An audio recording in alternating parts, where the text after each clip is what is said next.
Nous allons parler du bureau des assemblées d'actionnaires. Les sociétés anonymes sont dotées par le Code de commerce d'un bureau qui intervient lorsqu'une assemblée d'actionnaires se réunit. C'est surtout dans ces sociétés qu'on s'est intéressé au fonctionnement de ce bureau, mais on peut le rencontrer dans d'autres sociétés, dans les SARL ou dans les sociétés par actions simplifiées. Nous allons voir dans cette vidéo qui compose le bureau et ce que fait ce bureau de l'Assemblée des actionnaires.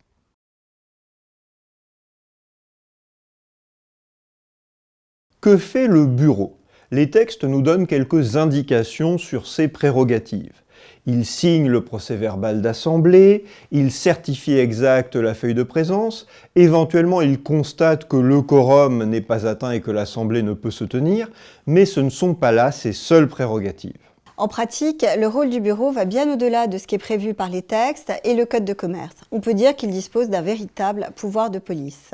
Ainsi, par exemple, c'est lui qui va décider quels sont les tiers qui pourront ou non assister à l'Assemblée générale.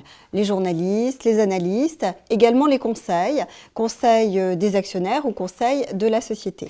L'AMF a d'ailleurs recommandé à ce que ce pouvoir de police soit véritablement reconnu au bureau.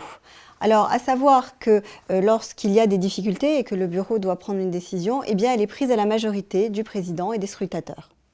Alors, dernière précision, le bureau a été amené à prendre parfois des décisions sensibles. Et dans des affaires médiatisées, on a vu le bureau s'opposer à ce que des actionnaires votent parce qu'il ferait partie d'un concert et qu'il n'y aurait pas eu de notification du franchissement de seuil correspondant à ce concert.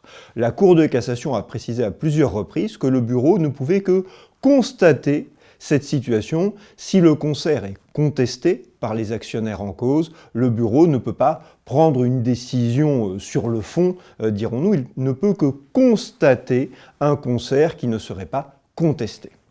L'AMF a d'ailleurs recommandé que ce véritable pouvoir de police soit reconnu au bureau, ce qui lui permettrait notamment de pouvoir suspendre l'Assemblée générale si besoin. À noter que lorsque des décisions sont prises, eh bien, elles le sont à la majorité des membres, c'est-à-dire du président et des scrutateurs.